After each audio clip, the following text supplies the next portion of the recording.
조선이 가장 찬란했던 순간 세종대왕의 시대였습니다. 한글을 창제했고 과학을 발전시켰으며 백성을 사랑한 성군이었습니다. 하지만 한 가지 의문이 남습니다. 그 모든 업적을 단 한 사람이 단 하나의 시대에 이뤄냈다는 것이 과연 가능했을까요? 세종실록을 자세히 들여다보면 이상한 점들이 발견됩니다. 갑자기 완성된 정책들, 출처가 불분명한 설계도들, 그리고 누가 만들었는지 기록되지 않은 발명품들이 있습니다. 야사에는 이런 이야기가 전해집니다.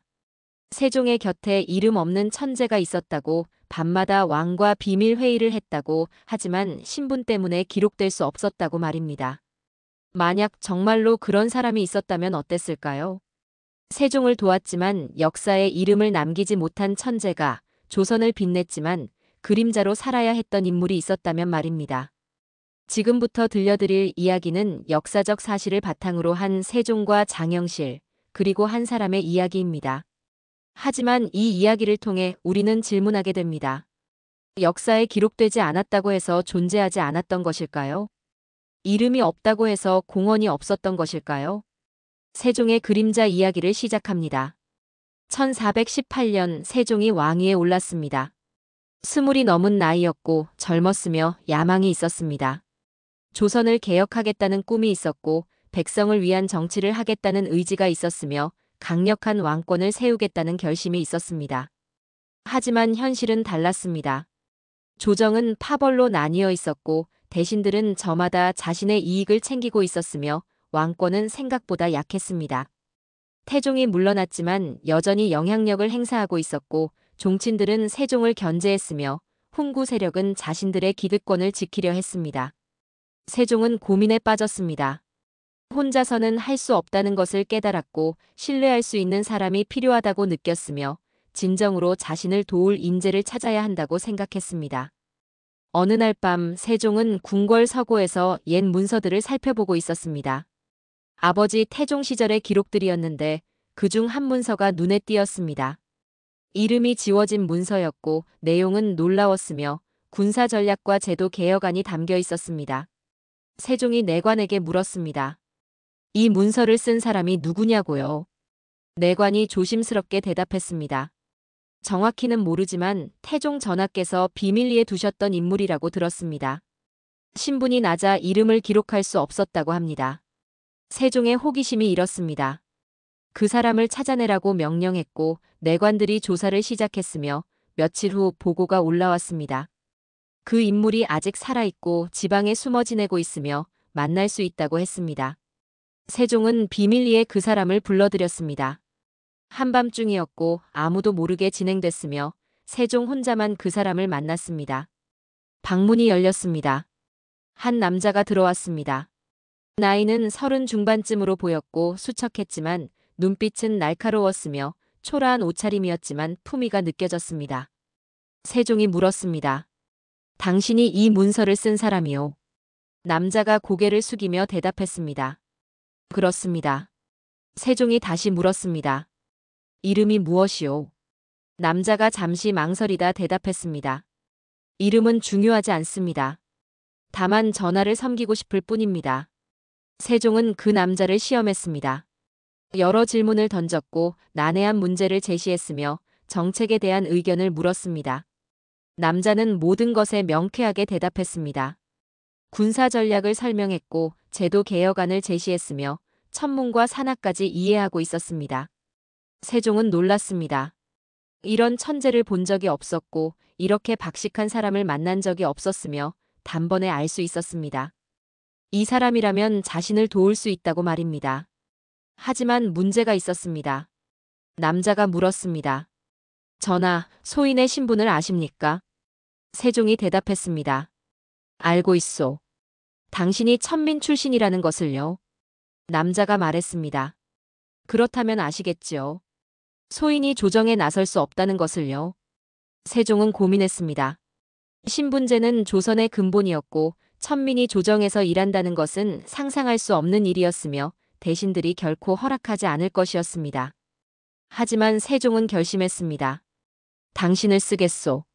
다만 공개적으로는 할 수 없을 것이오. 비밀리에 나를 도와주시오. 남자가 물었습니다. 소인의 공이 기록되지 않아도 괜찮으시겠습니까? 세종이 단호하게 대답했습니다. 내가 책임지겠소. 당신의 업적은 내 이름으로 기록될 것이오. 하지만 조선을 위해서는 이것이 최선이오. 남자는 한참을 생각했습니다. 그리고 무릎을 꿇으며 말했습니다. 전하를 섬기겠습니다. 이름이 남지 않아도 좋습니다. 조선이 발전한다면 그것으로 충분합니다. 이렇게 세종과 그림자의 협업이 시작됐습니다. 낮에는 세종이 조정을 다스렸고 밤에는 그림자가 정책을 만들었으며 둘만의 비밀 작업이 진행됐습니다. 하지만 비밀은 오래가지 못했습니다.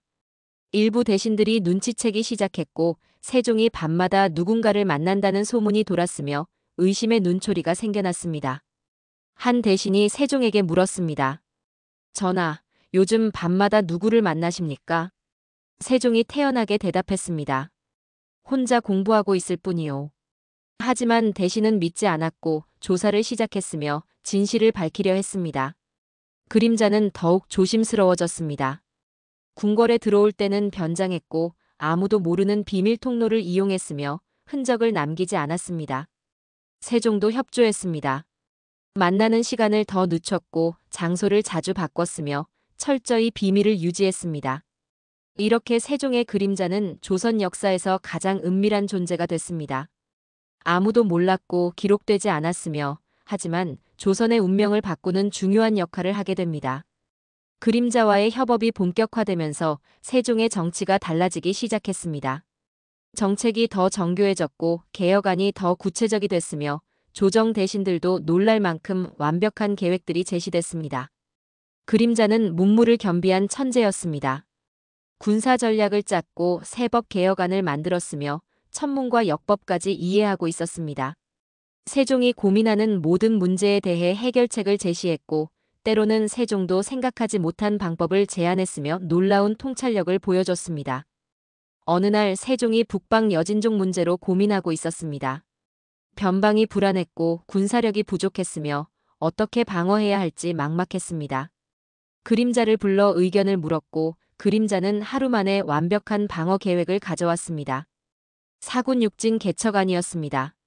어디에 성을 쌓아야 하는지, 몇 명의 군사가 필요한지, 어떤 전략으로 방어해야 하는지 모든 것이 상세하게 담겨 있었습니다. 세종은 감탄했고 즉시 실행에 옮겼으며 결과는 대성공이었습니다. 하지만 이것이 문제가 됐습니다. 대신들이 의아해하기 시작한 것입니다. 전하께서 언제 이런 군사 지식을 쌓으셨는가? 누가 이 계획을 만들었는가? 너무 완벽해서 오히려 의심스럽다고 수군거렸습니다. 한 대신이 조정회의에서 물었습니다. 전하, 이 방어안을 누가 만들었습니까? 세종이 태연하게 대답했습니다. 과인이 직접 만들었소. 하지만 대신은 의심의 눈빛을 거두지 않았고 다른 대신들도 고개를 갸웃거렸으며 뭔가 숨기고 있다고 느꼈습니다. 그림자는 세종에게 경고했습니다. 전하, 이대로는 위험합니다. 소인의 존재가 드러날 수 있습니다. 세종이 대답했습니다. 걱정 마시오. 내가 잘 처리하겠소. 하지만 그림자는 불안했습니다. 자신의 재능이 너무 크다는 것을, 세종을 위험에 빠뜨릴 수 있다는 것을 알고 있었습니다. 더 큰 문제는 그림자의 신분이었습니다. 일부 대신들이 조사를 시작했고 세종이 밤마다 만나는 사람이 누구인지 알아내려 했으며 첩자를 풀어 감시했습니다. 그림자는 더욱 조심해야 했고 위험을 무릅써야 했으며 언제 발각될지 모르는 불안 속에서 일했습니다. 어느 날 밤 그림자가 세종을 만나러 오다가 한 대신과 마주쳤습니다. 우연이었지만 위험한 순간이었습니다. 대신이 물었습니다. 당신은 누구요? 왜 이 시간에 궁궐을 돌아다니오? 그림자는 재빨리 대답했습니다. 소인은 궁궐 자벽부입니다. 밤 경비를 돕고 있습니다. 대신은 의심스러운 표정을 지었지만 더 이상 묻지 않았고 그림자는 가까스로 위기를 모면했으며 식은땀을 흘렸습니다. 세종에게 이 일을 보고하자 세종도 긴장했고 더욱 조심해야 한다고 당부했으며 만나는 횟수를 줄이기로 했습니다. 하지만 일은 계속 쌓였습니다. 세종의 야망은 컸고 해야 할 개혁이 많았으며 그림자 없이는 불가능한 일들이었습니다. 그림자도 알고 있었습니다. 자신이 멈출 수 없다는 것을, 세종을 도와야 한다는 것을, 위험을 감수해야 한다는 것을 말입니다. 어느 날 세종이 그림자에게 말했습니다. 당신의 이름을 기록하지 않겠소. 그림자가 놀라 물었습니다. 무슨 말씀이십니까? 세종이 설명했습니다. 당신을 지키기 위해서요. 이름이 기록되면 신분이 드러나고 신분이 드러나면 대신들이 공격할 것이요. 차라리 이름을 남기지 않는 것이 안전하오. 그림자는 씁쓸하게 웃었습니다. 소인의 업적은 어떻게 되는 것입니까? 세종이 대답했습니다. 내 이름으로 기록하겠소. 내가 책임지겠소. 당신의 업적은 내 업적이 되고 당신의 공은 내 공이 될 것이오. 그림자는 한참을 생각했습니다. 그리고 조용히 말했습니다. 좋습니다. 소인은 이름이 필요 없습니다. 다만 조선이 발전한다면, 백성이 잘 살게 된다면 그것으로 충분합니다. 세종은 감동했고 그림자의 손을 꼭 잡았으며 약속했습니다. 당신을 잊지 않겠소.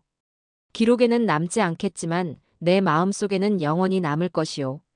하지만 이 약속이 훗날 비극의 씨앗이 됩니다. 이름이 없다는 것은 존재가 없다는 것이었고 기록되지 않는다는 것은 역사에서 지워진다는 것이었으며 그림자는 점점 더 깊은 어둠 속으로 들어가게 됩니다. 대신들의 의심은 계속됐습니다. 세종의 정책이 너무 완벽했고 개혁안이 너무 정교했으며 혼자서 할 수 있는 일이 아니라고 생각했습니다. 누군가 세종을 돕고 있다고 확신했고 그 사람을 찾아내려 했으며 제거하려 했습니다. 그림자는 느끼고 있었습니다.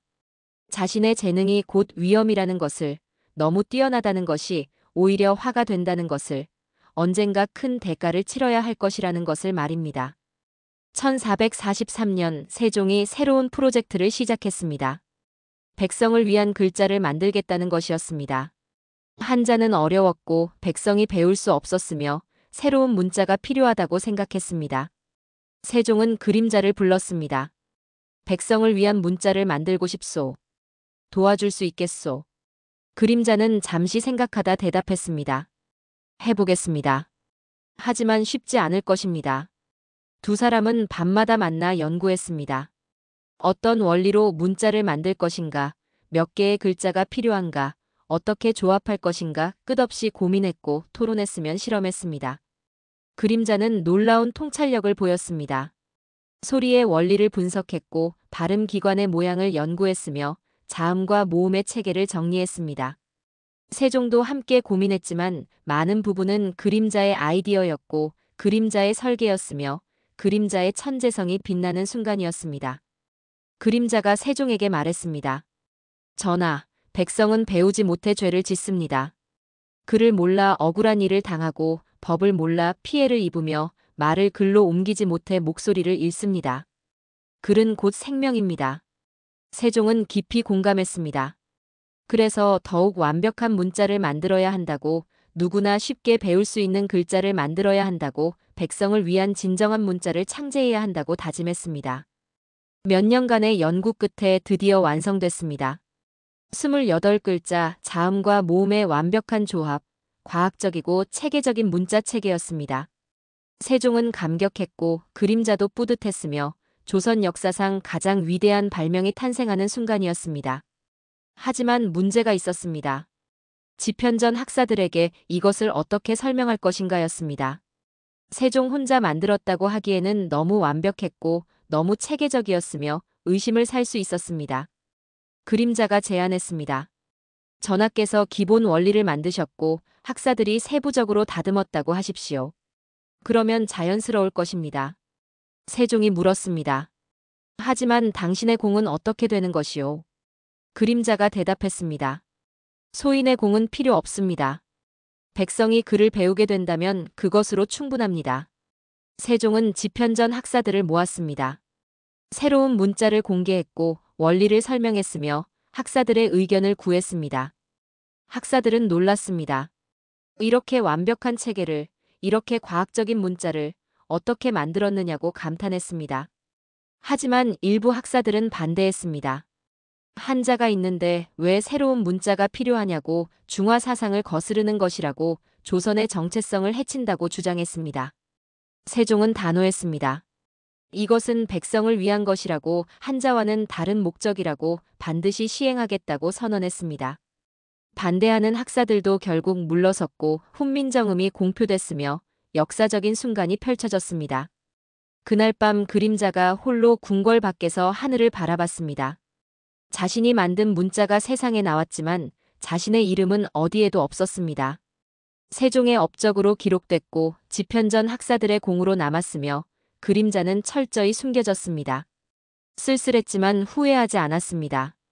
백성이 글을 배우게 됐고 조선이 발전하게 됐으며 그것만으로도 의미가 있었습니다. 그림자는 중얼거렸습니다. 이름은 필요 없다고, 역사에 남지 않아도 괜찮다고, 다만 조선이 잘 되면 된다고 말입니다. 하지만 마음 한구석에는 아쉬움이 남았습니다. 평생을 바쳐 만든 문자인데 자신의 공이 전혀 인정받지 못한다는 것이, 세종의 그림자로만 남아야 한다는 것이 때로는 괴로웠습니다. 세종도 알고 있었습니다. 그림자의 희생을, 그림자의 헌신을, 그림자의 아픔을 말입니다.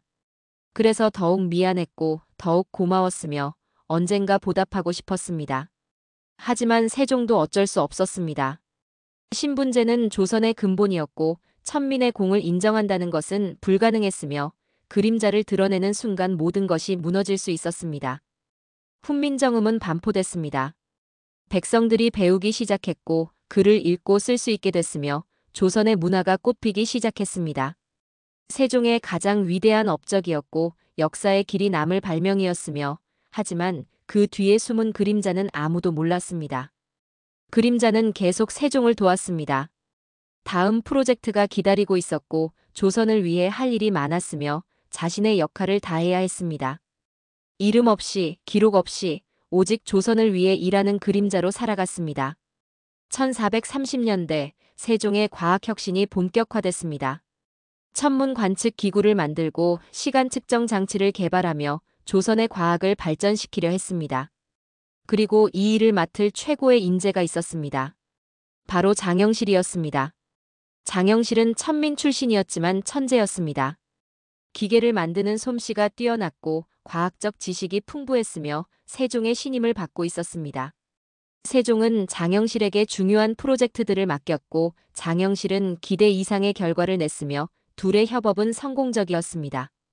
어느 날 세종이 그림자를 불렀습니다. 장영실이라는 인재가 있소.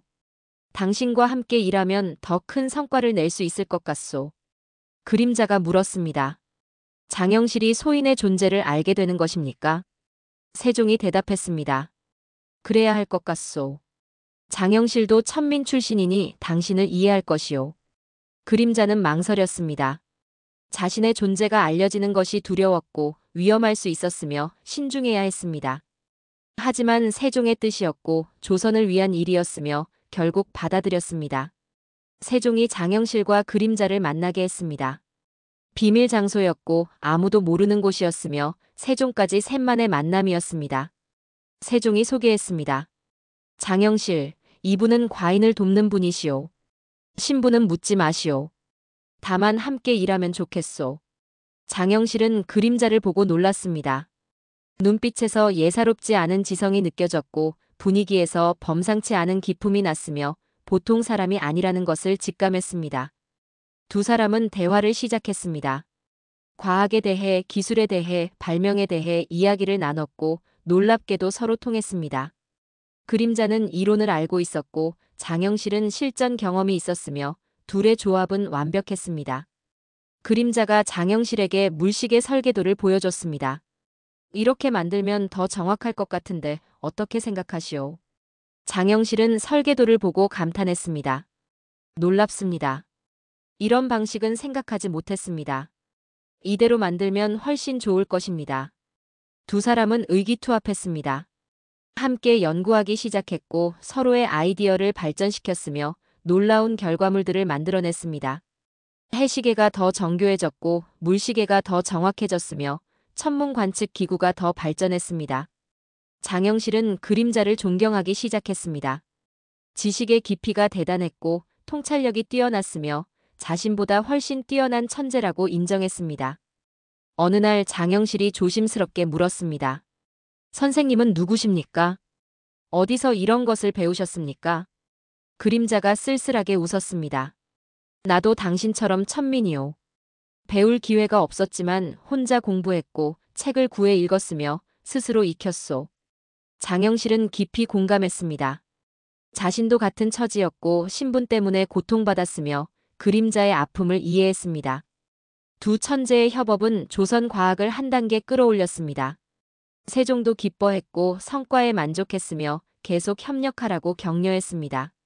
하지만 문제가 생기기 시작했습니다.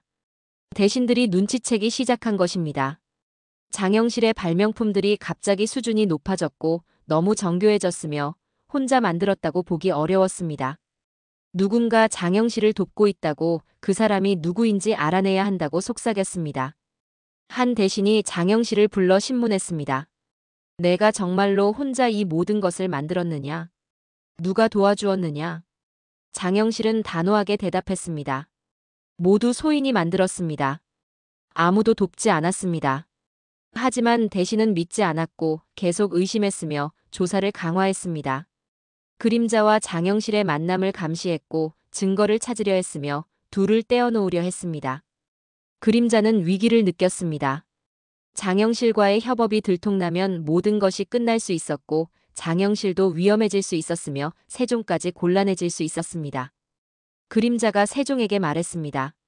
전하, 장영실과의 협업을 중단해야 할 것 같습니다. 너무 위험합니다. 세종이 반대했습니다. 아직 할 일이 많소. 조금만 더 견뎌주시오. 하지만 그림자는 불안했습니다. 실제로 대신들은 움직이기 시작했습니다. 두 천재가 손잡는 것을 두려워했고 조정의 판도가 바뀔까봐 걱정했으며 둘을 제거할 계획을 세웠습니다. 어느 날 밤 그림자와 장영실이 마지막으로 만났습니다. 그림자가 말했습니다. 장영실, 이제 우리는 만나지 말아야 할 것 같소. 너무 위험하오. 장영실이 슬픈 표정으로 대답했습니다. 알고 있습니다. 하지만 선생님과 함께한 시간은 제 평생 가장 행복한 순간이었습니다. 두 사람은 악수를 나눴습니다.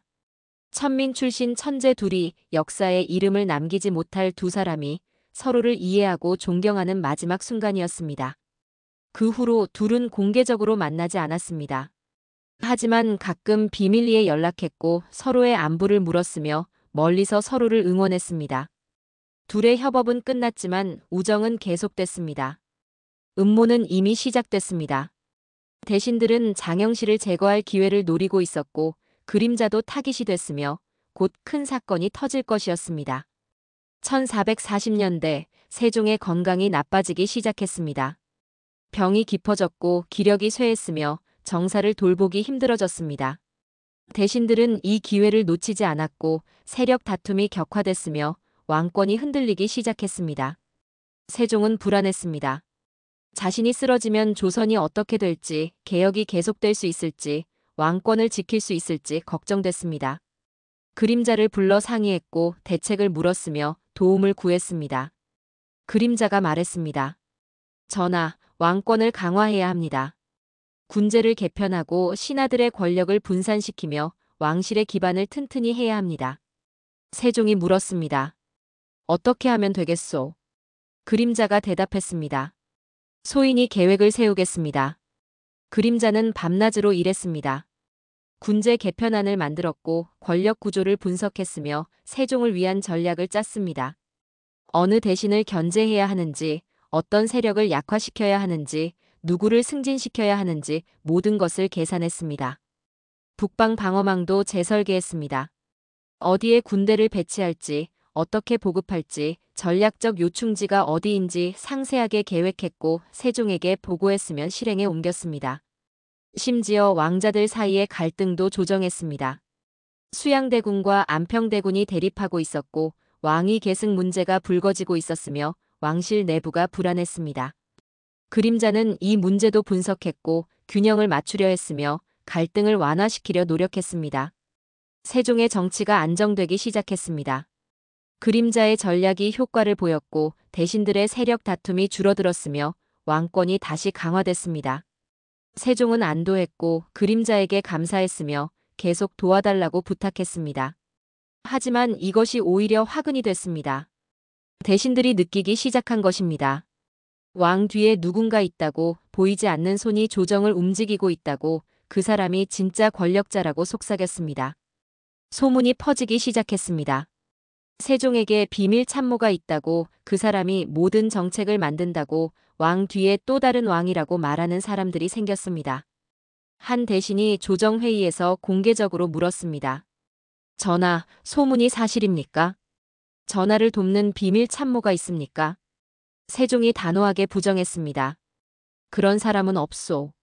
모든 정책은 과인이 직접 만드는 것이오. 하지만 대신들은 믿지 않았습니다. 너무 의심스러웠고 너무 완벽했으며 혼자 할 수 있는 일이 아니라고 확신했습니다. 조사를 강화했고 감시를 늘렸으며 증거를 찾으려 했습니다. 그림자는 심각한 위기감을 느꼈습니다. 자신의 존재가 거의 드러날 뻔했고 세종까지 위험해질 수 있었으며 모든 것이 무너질 수 있었습니다. 어느 날 밤 그림자가 세종을 찾아왔습니다. 진지한 표정이었고 결심한 듯 보였으며 중요한 말을 하려는 것 같았습니다. 그림자가 조용히 말했습니다. 전하, 저는 왕을 위한 칼입니다. 하지만 칼이 너무 커지면 모두가 두려워합니다. 소인이 너무 드러나고 있습니다. 이대로는 전하께 해가 됩니다. 세종이 반박했습니다. 무슨 말이오? 당신은 나에게 꼭 필요한 사람이오. 그림자가 대답했습니다. 하지만 소인의 존재 자체가 전하를 위협하고 있습니다. 대신들이 의심하고 백성들이 수군거리며 왕권이 흔들리고 있습니다. 세종은 부정하고 싶었지만 사실이었습니다. 그림자의 영향력이 너무 커졌고 그것이 오히려 문제가 되고 있었으며 어떻게 해야 할지 막막했습니다. 그림자가 말을 이었습니다. 소인이 물러나야 할 때가 온 것 같습니다. 전하를 위해서, 조선을 위해서 말입니다. 세종은 강하게 반대했습니다. 안 됩니다. 당신 없이는 할 수 없소. 하지만 그림자는 이미 결심한 듯 했습니다. 조용히 말했습니다. 전하, 소인이 사라지면 모든 의심이 사라질 것입니다. 전하의 업적은 전하의 것이 되고 왕권은 다시 강해질 것입니다. 세종은 눈물을 흘렸습니다.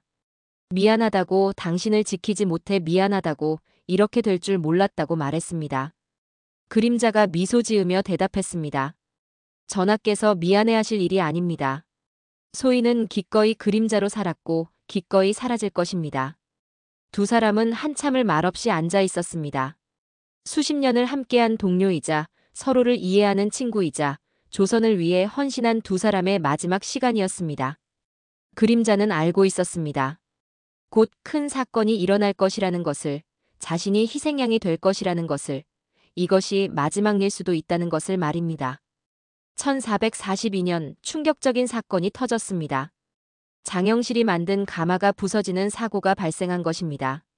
대신들은 즉시 장영실을 공격했고 처벌하라고 요구했으며 곤장을 치고 노비로 환원시켰습니다.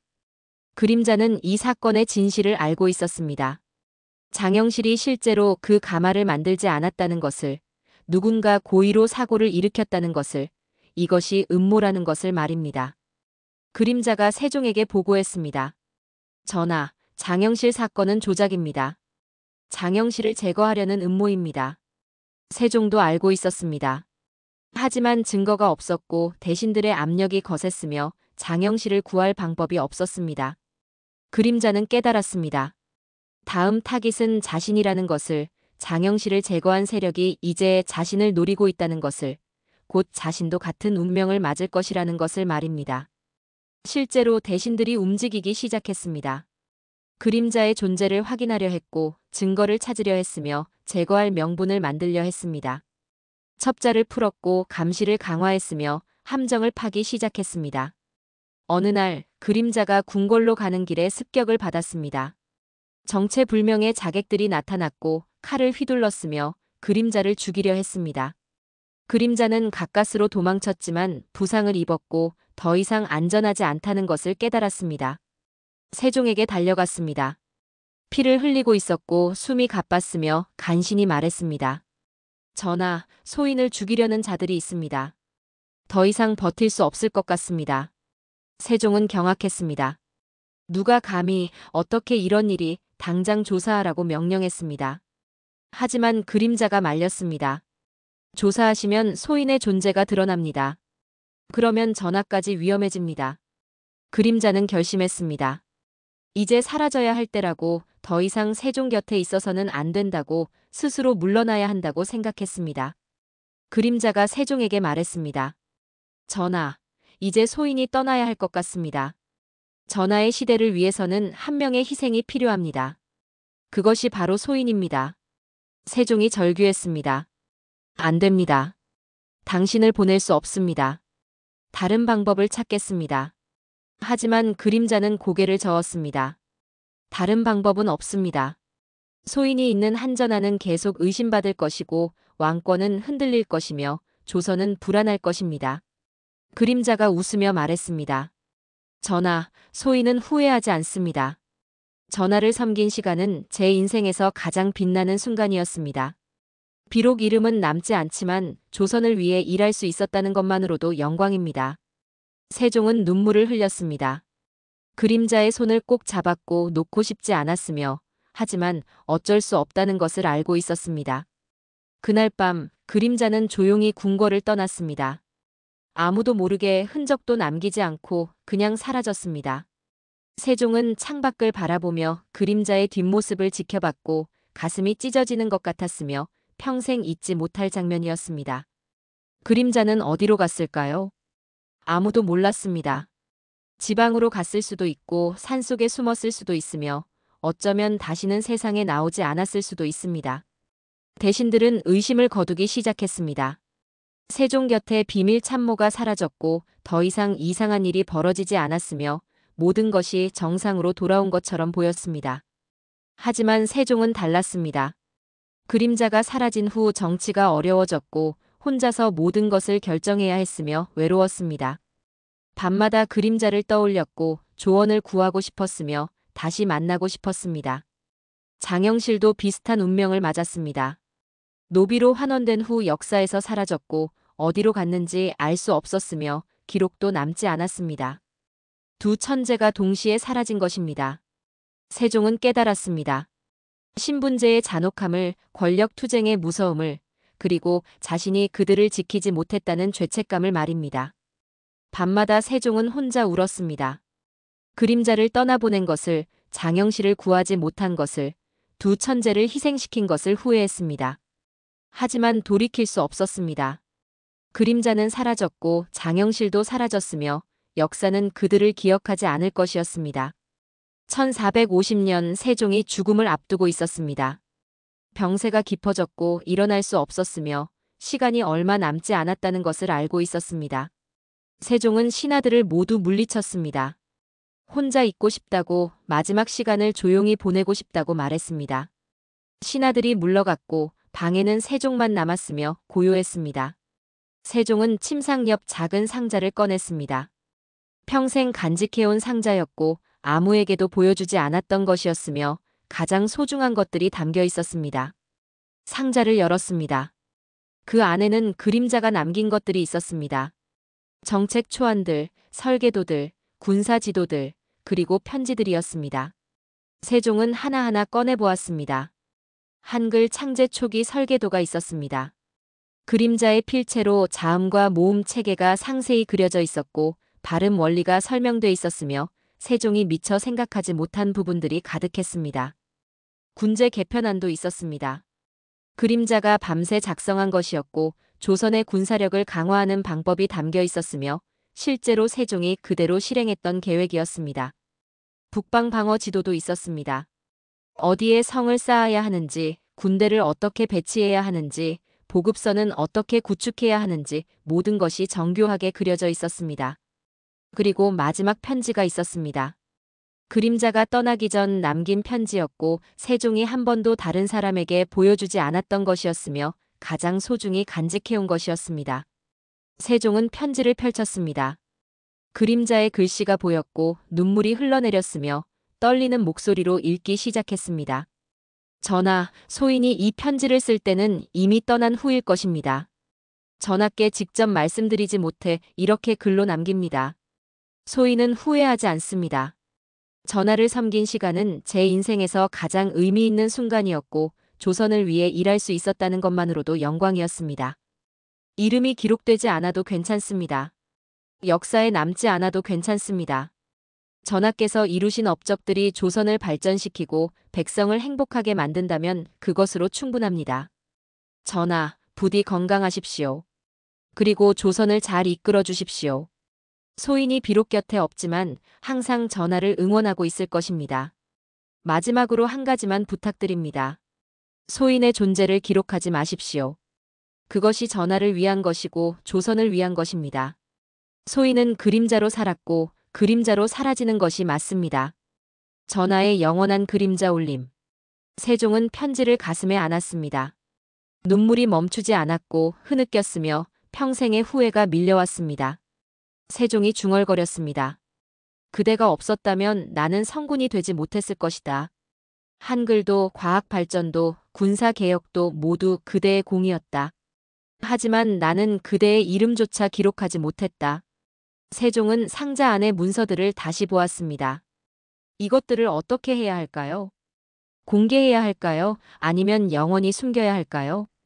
고민했지만 답은 이미 나와 있었습니다. 세종은 결정했습니다. 그림자의 부탁대로 기록하지 않기로, 이 문서들을 비밀로 하기로, 그림자를 영원히 그림자로 남기기로 말입니다. 하지만 완전히 버릴 수는 없었습니다. 세종은 상자를 다시 닫고 조심스럽게 숨겼습니다. 언젠가 누군가 발견할 수도 있고 진실이 밝혀질 수도 있으며 그림자가 인정받을 날이 올 수도 있다고 희망했습니다. 세종의 숨이 점점 약해졌습니다. 시간이 얼마 남지 않았고 곧 세상을 떠날 것이며 그림자를 다시 만날 수 없을 것이었습니다. 마지막 순간 세종이 속삭였습니다. 그림자여 미안하오. 당신을 지키지 못해 미안하오.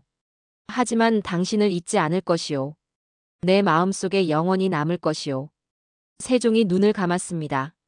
조선의 가장 위대한 왕이 세상을 떠났고 온 나라가 슬퍼했으며 역사의 한 페이지가 넘어갔습니다. 하지만 아무도 몰랐습니다. 세종의 업적 뒤에 숨은 그림자가 있었다는 것을, 이름 없는 천재가 조선을 빛냈다는 것을, 그리고 세종이 평생 그를 그리워했다는 것을 말입니다. 상자는 그대로 남았습니다. 비밀 장소에 숨겨졌고 아무도 찾지 못했으며 역사 속으로 사라졌습니다. 세종이 죽자 조정이 변하기 시작했습니다. 대신들이 세종의 정책을 자신의 공으로 주장했고 업적을 가로채려 했으며 역사를 왜곡하기 시작했습니다. 한글 창제도 마찬가지였습니다. 집현전 학사들이 자신들이 만들었다고 주장했고 세종의 독창적 업적이라고 강조했으며 다른 사람의 기여는 철저히 지웠습니다. 과학 발전도 비슷했습니다. 장영실의 공은 축소됐고 다른 장인들이 만들었다고 왜곡됐으며 천민의 기여는 인정받지 못했습니다. 그림자는 완전히 역사에서 지워졌습니다. 애초에 기록되지 않았으니 지울 것도 없었고 존재 자체가 없었던 것처럼 됐으며 아무도 기억하지 않았습니다. 시간이 흘렀습니다. 단종이 왕위에 올랐고 세조가 쿠데타를 일으켰으며 성종시대가 지나갔습니다. 조선은 계속 발전했지만 세종시대의 진실은 점점 더 희미해졌습니다. 훈민정음의 의미는 남았습니다. 백성을 위한 문자라는 정신은 전해졌고 세종의 애민사상은 기억됐으며 한글은 조선의 자랑이 됐습니다. 하지만 그 설계의 뿌리는, 초기 구상의 천재는, 그림자의 기여는 완전히 사라졌습니다. 조선 후기에 일부 학자들이 의문을 제기하기 시작했습니다. 세종실록을 연구하다가 이상한 점들을 발견한 것입니다. 갑자기 나타난 정책들, 출처가 불분명한 설계도들, 그리고 설명되지 않는 공백들이 있었습니다. 한 학자가 기록을 남겼습니다. 세종의 업적은 위대하지만 혼자 이룬 것으로 보기 어렵다. 분명 누군가 도운 사람이 있었을 것이다. 하지만 그 사람이 누구인지는 알 수 없다. 민간에서는 전설이 생겨났습니다. 세종에게 비밀 참모가 있었다는 이야기, 이름 없는 천재가 조선을 도왔다는 소문, 그리고 신분 때문에 기록되지 못한 영웅이 있었다는 전승이 전해졌습니다. 하지만 증거는 없었습니다. 문서도 기록도 증언도 남아있지 않았고 다만 추측만 있을 뿐이었으며 진실은 영원히 묻힌 것처럼 보였습니다. 현대에 들어와서도 역사학자들이 연구를 계속했습니다. 세종시대를 분석했고 업적의 배경을 조사했으며 가능한 협력자들을 추적했습니다. 하지만 여전히 답을 찾지 못했고 미스터리로 남았으며 그림자의 정체는 밝혀지지 않았습니다. 어떤 학자는 이렇게 말했습니다. 세종의 위대함은 혼자 이룬 것이 아니라 많은 사람과 함께 이룬 것이다. 지편전 학사들, 장영실, 그리고 우리가 모르는 다른 천재들이 함께 만든 것이다. 또 다른 학자는 주장했습니다. 역사에 기록되지 않았다고 해서 존재하지 않았던 것은 아니다. 분명 세종을 도운 숨은 영웅들이 있었고 그들의 공헌을 인정해야 한다. 그림자는 어떻게 됐을까요? 세종을 떠난 후 어디서 무엇을 했을까요? 아무도 모릅니다.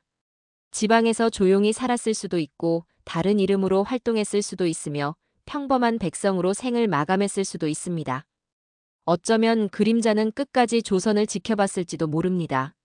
멀리서 세종의 업적을 보며 뿌듯해했을 수도 있고 한글이 퍼지는 것을 보며 미소 지었을 수도 있으며 자신의 선택을 후회하지 않았을 수도 있습니다.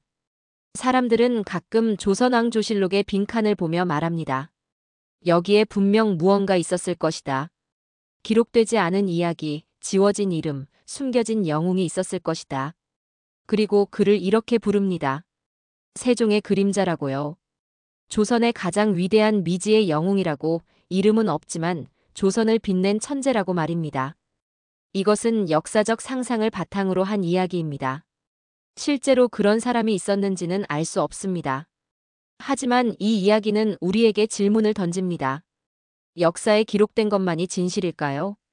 이름이 남지 않았다고 해서 공헌이 없었던 것일까요? 우리가 모르는 숨은 영웅들이 있었던 것은 아닐까요? 세종은 위대한 왕이었습니다. 그것은 변하지 않는 사실입니다. 하지만 그 위대함 뒤에는 분명 많은 사람의 노력이 있었고 헌신이 있었으며 희생이 있었습니다. 그 중에는 이름을 남기지 못한 사람들도 있었을 것입니다. 신분 때문에, 정치 때문에, 혹은 스스로의 선택으로 역사에서 지워진 사람들이 있었을 것입니다. 이 이야기는 그들을 위한 것입니다. 기록되지 않았지만 존재했던 사람들, 이름은 없지만 조선을 빛낸 사람들, 그리고 그림자로 살았지만 빛이었던 사람들을 위한 이야기입니다. 세종의 그림자, 그는 역사에 없지만 우리 마음속에 있습니다. 이상으로 역사적 상상을 바탕으로 한 세종의 그림자 이야기를 마칩니다.